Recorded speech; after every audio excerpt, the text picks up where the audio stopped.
අයිබන් වල හැමෝටම ඔයගොල්ලෝ විතර ඉන්නේ ඉන්ෆිනිටි ආකේඩ් YouTube channel එකත් එක්ක ඉන්ෆිනිටි ආකේඩ් Facebook page එකත් එක්ක. ඉතින් මේ ඉතින් මට ලැබුණු තවත් ජොබ් එකක්. ඉතින් මේක ටිකක් අතරම පරණ ලැප්ටොප් එකක්. ඔයාලා හරියටම ලැප් එකේ මොඩල් එක කිව්වොත් මේ තියෙන්නේ T440P මේක මට මතක විදිහට 4th gen ලැප් එක Lenovo කියන්නේ ThinkPad series එකේ ඔයාලට පේන ඇති ThinkPad Lenovo ඉතින් 440P කියලා කියන්නේ මේකත් Pro series එකේ ලැප්ටොප් එකක්. ඉතින් මේකේ මදර්බෝඩ් එකේ මොඩල් එක ගැන කිව්වොත් මෙන්න මෙතන තියෙනවා. ඔය තියෙන්නේ NM-A131 තමයි මේකේ මොඩල් එක. ඉතින් මේක ඇත්තටම වෙලා තිබ්බේ මේ කස්ටමර්ට කිව්වේ ඉස්සරලාම මේකේ ඩිස්ප්ලේ නැතුව ගියා. ඊට පස්සේ ලැප් එක ඔන් වුණා නමුත් ඩිස්ප්ලේ ආවේ නැහැ. ඊට පස්සේ ඔන් වෙන්නේ නැතුව ගියා කියලා තමයි මම ගාවට අරන් ආවේ. ඉතින් අරන් එනකොට මම ඇඩප්ටර් එක ප්ලග් කරලා බලනකොට අපේ කියන්නේ ඩයග්නොස් කරන ඇඩප්ටර් එක ප්ලග් කරලා බලනකොට මේකේ ෂෝට් එකක් පෙන්නුවා. ඉතින් මම ඒ වෙලාවේ කිව්වේ මේකේ මදර්බෝඩ් ෂෝට් එකක් තියෙනවා. මේක ඉස්සෙල්ලා මේක බලලා ඉන්න ඕනේ. මොකද ඩිස්ප්ලේ එකේ ප්‍රශ්නයක් තියෙනවා වෙන්න පුළුවන්. නමුත් ග්‍රැෆික්ස් සෙක්ෂන් එකේ ප්‍රශ්නයක් තියෙනවා වෙන්න පුළුවන්. නමුත් මේකේ ෂෝට් එකක් තියෙනවා. ෂෝට් එක අයින් කරන්න ඕනේ කියලා. ඉතින් මේක හොයාගෙන යනකොට ඇත්තටම මේකේ මම අතට රිපෙයාර් එක කරලා ඉවරයි. වන්න නමුත් ඔකට මේ විස්තරය කියන්නේ නැහැ මොකද්ද වුනේ කියන එක. ඉතින් මේකේ මම චෙක් කරගෙන යනකොට ඇත්තටම මේකෙත් මම අර කිව්වේ මම ඇත්තට මේක තර්මල් කැම් එක පාවිච්චි කළා තමයි මම මේකේ කොහෙද ප්‍රශ්න තියෙන්නේ කියලා හොයාගත්තේ. මොකද හේතුව මේකේ කැපැසිටර් ෂෝට් එකක් නෙමෙයි තිබ්බේ. මේකේ ෂෝට් එක තිබ්බේ NexFET කියලා එකක් එනවා. NexFET කියන්නේ ඔය කට්ටිය මම හිතන්නේ දන්නවා ඇති. Texas Instruments ලා තමයි මේ NexFET එක ඉස්සෙල්ලාම ඉන්ට්‍රොඩියුස් කරේ. මම පෙන්නන්නම් මේ මෙතන අතර මම අලවලා තියෙන්නේ. මෙතන NexFET එකේ ඔයාලට පේන ඇති. මේ තමයි NexFET එක. ඉතින් මේකේ මේක තමයි මේ කියන්නේ මම නිකන් සාමාන්‍ය විදිහට පෙන්නන්න මෙන්න මේක තමයි ෆේස් එක. මේ මැද තියෙන ෆේස් එක මැද තියෙන ෆේස් එක පැත්තක් සෝරි ෆේස් එකේ මැද තියෙන ග්‍රවුන්ඩ් එක එක පැත්තක් ෆේස් එක පැත්තක් අපේ 19 වෝල්ට් ඩ්‍රෝ වෙන පැත්ත තියෙන. ඒ කියන්නේ 19 වෝල්ට් ඇතුල් ඉන් වෙන පැත්ත තියෙනවා. අනිත් පැත්තෙන් අපිට ඕන වෝල්ටේජ් එක අවුට් වෙන එක තමයි අතර මේකේ වෙලා තියෙන්නේ. MOSFETs දෙකක් එකතු කරලා තමයි මේක හදලා තියෙන්නේ. ඒ කියන්නේ MOSFETs දෙකක් අවශ්‍ය නැහැ. Apollo කියන MOSFETs දෙකම අවශ්‍ය නැහැ. මේක එක MOSFET එකකින් මේ කටයුතු ඒ කියන්නේ අපි කියන්නේ dual MOSFETs කියලා කියන්නේ dual n type MOSFETs කියලා කියන්නේ නැත්නම් p type ඒවා තියෙනවා n type තමයි වැඩි හරියක් අපි පාවිච්චි කරන්නේ. අන්න ඒ dual n type MOSFET එක ක්‍රියාවලියමයි මේකේ වෙන්නේ. මේක NexFET කියලා තමයි ඒ කට්ටියකට දීලා තියෙන නම තියෙන්නේ. ඉතින් මේකේ වාසිය තියෙන්නේ මේකේ ඊටාම ලොකු ධාරාවක් එහෙම නැත්නම් ඇම්පියරේජ් එකක් මේකෙන් මේ ගන්න පුළුවන්. ඉතින් ඒක තමයි මේකේ තියෙන වාසිය. හැබැයි මේකේ තියෙන අවාසිය තමයි මේක ටිකක් හොයාගන්න අමාරුයි. ඒකින්ද වෙළඳපොලේ මිලදී ගැනීම ටිකක් අපහසුතාවයක් තියෙනවා. ඉතින් මේක IBM ලැප්ටොප් එකක් මේ Lenovo ලැප්ටොප් එකක් වීම තුලින් ThinkPad එකක් වීම තුලින් තවත් වැඩි අමාරු වුණා. නමුත් වාසනාවකට මේක මෙහෙ හොයාගන්න තිබ්බින්ද මම මේ වැඩේ කොට දැම්මා. මේ තියෙන්නේ NexFET එක මම ඔයාලට පෙන්නන්නම්. මේක මේ මෙන්න මෙතන තමයි graphics section එකේ තිබ්බේ. ඔයාලට පේන ඇති කියලා මම හිතනවා. මෙන්න මෙතන තමයි ওই ප්‍රශ්නේ උනේ. මේ තියෙන NexFET එක මේක තමයි අපි රිප්ලේස් කරපු තැන. ඉතින් මේ NexFET එකයි මෙන්න මේකයි මට රිප්ලේස් කරන්න සිද්ධ වුණා මේකෙදි. මේ තියෙන power control එක මෙන්න මේක. ඉතින් මේ තියෙන්නේ NexFET එක. ඉතින් NexFET එකේ ෂෝට් එකකින් තමයි ප්‍රශ්නේ ඔක්කොම වෙලා තිබ්බේ. ඉතින් මේකේ ෂෝට් වෙලා මේක ඇත්තටම අර මම කියන්නේ fail safe trigger වෙන අවස්ථාවල තියෙන වාසිය තමයි මෙතනින් කෙලින්ම මේ පැත්තෙන් එන 19 volt. මේ පැත්තට තමයි මේ ග්‍රැෆික් චිප් එකට අදාළ වෝල්ටේජ් එක ගමන් කරන්නේ. ඉතින් මෙතනින් 19 වෝල්ට් ඇවිල්ලා මේක ෂෝට් වෙලා තියෙන මම ෂෝට් එක පෙන්නන්න. කෙලින්ම 19 වෝල්ට් මෙතන ගියා නම් ග්‍රැෆික් චිප් එකත් ඉවරයි. ඒ සෙක්ෂන් එකම ඔක්කොම ඉවරයි. නමුත් මෙතනින් කට් ඔෆ් වුණ හින්දා මේක බේරලා තියෙනවා. ඉතින් ඒ කට් ඔෆ් වීම තුල තමයි මෙන්න මේ පවර් කන්ට්‍රෝල් එක ගිහිලා තියෙන්නේ. ඉතින් මේකේ ඉතින් මේක රිප්ලේස් කරාට පස්සේ පවර් කන්ට්‍රෝලර් සහ මේක රිප්ලේස් කරාට පස්සේ මේ ප්‍රශ්න ඔක්කොම විසඳුණා. මම ඔයාලට ඔන් කරලා පෙන්නන ලැප්ටොප් එක. ඒ වගේම මම අපි මයික්‍රොස්කෝපික් view එකට ගිහිල්ලා බලමු කොහොමද මේක තියෙන්නේ කියන එක ඔකට හොඳට දැනගන්න පුළුවන් වෙයි. හොඳට දැක ගලා ගන්න පුළුවන් වෙයි. හරි මම ඔයාලට ඉස්සෙල්ලාම පෙන්නන්නම්කෝ NexFET එකේ තියෙන විදිය කොහොමද කියන එක. දැන් මේ තියෙන අපි රිප්ලේස් කරපු එක ඔයාලා බලන්න තාම මම ක්ලීන් කරලා අපි ක්ලීන් කරලා බලමු. මේ තියෙන්නේ තිබ් එක. රයිට්. ඒ තිබ් එක බලමු විතර. හදව ගන්න පුළුවන් මට ඔයාලට පෙන්නන්න පුළුවන් මේකේ මේ වෙලා තිබෙ ප්‍රශ්නෙත්. ඔන්න ඔක තමයි NexFET එක. ඉතින් මේකේ මම ඔයාලට පෙන්නන්නම් ෂෝට් එක ෂෝට් වෙලා තියෙන්නේ කොහොමද කියන එක.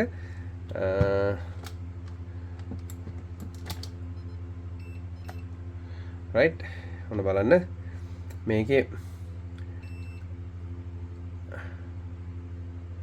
රයිට් මේ තියන්නේ ග්‍රවුන්ඩ් එක මේ ග්‍රවුන්ඩ් එකයි මේ පැත්තත් ෂෝට්. ඒ කියන්නේ මේ පැත්ත ෆේස් එක තියෙන පැත්ත තමයි මේ තියෙන්නේ.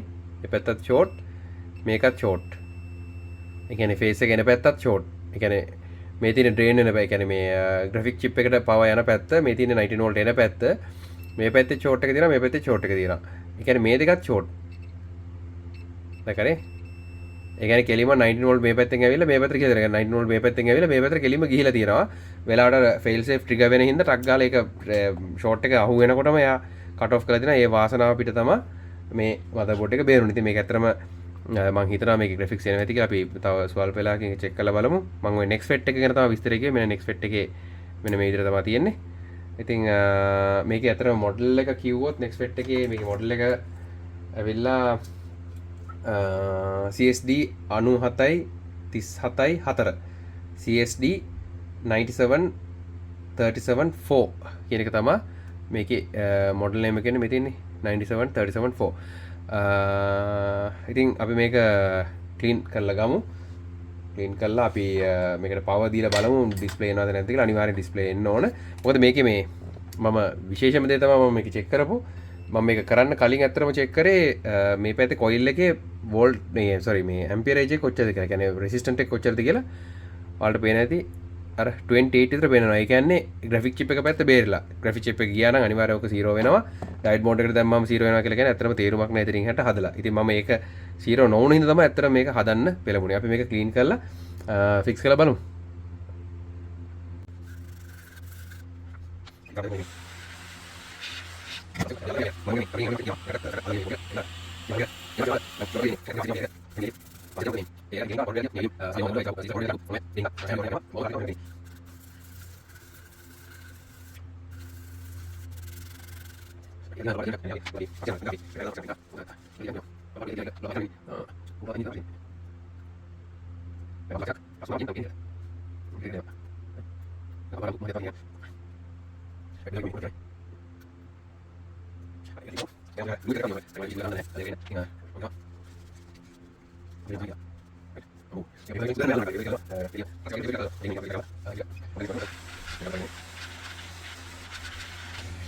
හරි.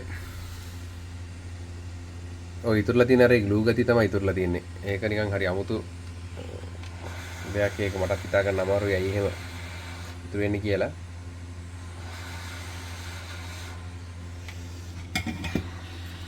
හරි අපි ඊට පස්සේ ආයෙත් වර්ක් බෙන්ච් එකට එමු. මේ ඉතින් ඕක තමයි ඇත්තටම NexFET එකේ කතන්දරේ. ඔයාලා NexFET ගැන දන්නව කට්ටියත් ඉන්න පුළුවන්, නොදන්න කට්ටියත් ඉන්න පුළුවන්. මම ඉතින් ඒකයි ගැන විස්තරي කිව්වේ. මොකද මේ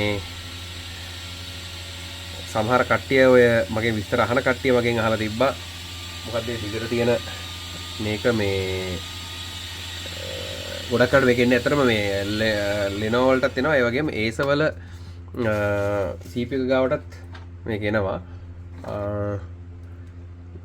එතකොට ඉතින් අර ටිකක් මොකද්ද මේ අමුතුයි ඩිවයිස් එක කියලා බලන කට්ටිය. ඒකයි මම විස්තරේ කිව්වේ. අපි වර්ක් බෙන්ච් එක පැත්තට අවිල්ලා බලමු ඉතුරු ටික කොහොමද වෙන්නේ කියලා. හරි අපි මේ ක්ලීනින් ජොබ් එක තමයි අතන දැන් මම කරන්නේ. මම මේක මේ හයි කරන්න කලින් තවල් පේස්ට් එක දාන්න ඕන හින්දා මම මේ දැනට මම මේක මේ විදිහට ෆික්ස් කරනවා. ෆික්ස් කරලා අපි බලමු ඩිස්ප්ලේ පැත්ත කොහොමද එනවද නැද්ද කියන එක. ඊට පස්සේ අපි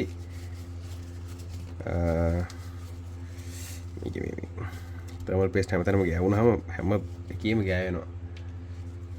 මේ ඔරිජිනල් පේස්ට් එක හැමතැනම යනවා. ඒකින්ද සුද්ධ කරගත්තේ නැත්නම් මදර්බෝඩ් එකෙත් එක ගෑවෙනවා. ඕකේ. අපි මේක ෆික්ස් කරලා බලමු මේ ඩිස්ප්ලේ එනවද කියලා බලමු.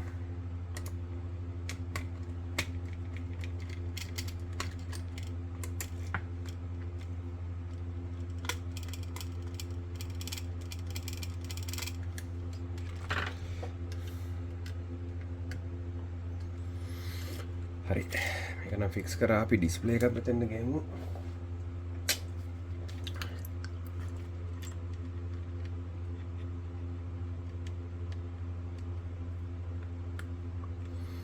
ඕකේ ඩිස්ප්ලේ එකත් හරි. මම හිතනවා ඩිස්ප්ලේ එක පේන ඇති කියලා. අපි පව දීලා බලමු. කොහොමද තත්ත්වය කියලා.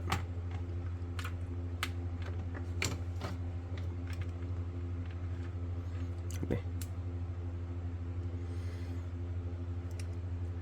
right. ෆෑන් එක ඔන් වුණා. බලමු. right display එනවා. කිසි ප්‍රශ්නයක් නැහැ. වැඩේ අතිසාර්ථකයි. එහෙනම් ඔන්න ඔකට NexFET එකකින් වැඩ ගන්න කොහොමද කියලා බලන්න ඇති. ඉතින් ඔන්න ඔක තමයි NexFET එක චේන්ජ් කරපුවම තියෙන වෙනස. සාමාන්‍ය MOSFET බ්‍රිජ් දෙකක් සමහර ගොඩක් අයට එක්කෝ අපේ 19 පැත්ත යනවා. එහෙම නැත්නම් ග්‍රවුන්ඩ් එක පැත්ත යන්නේ.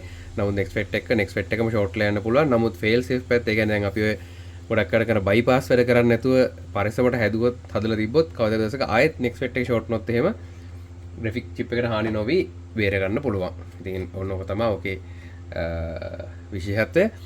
ඉතින් එහෙනම් මම හිතන්නේ ඉන්ට්‍රස්ටිං රිපෙයාර් එකකින් හම් වෙනදී අලුත් දේවල් ඉගෙන ගන්න නැති ඔයාලා එකතුලා ඉන්න අපේ YouTube channel එකට Facebook page එකට ඒ වගේම subscribe කරන්න, like කරන්න. ප්‍රශ්න තියෙනවා නම් comment section එකේ අහන්න. එහෙම නැත්නම් post එකේ comments වල අහන්න. මම කියා කරන් උත්තර ලබා දෙන්න. එහෙනම් බොහොම ස්තුතියි රැඳිලා හිටියට. සුබ දවසක්.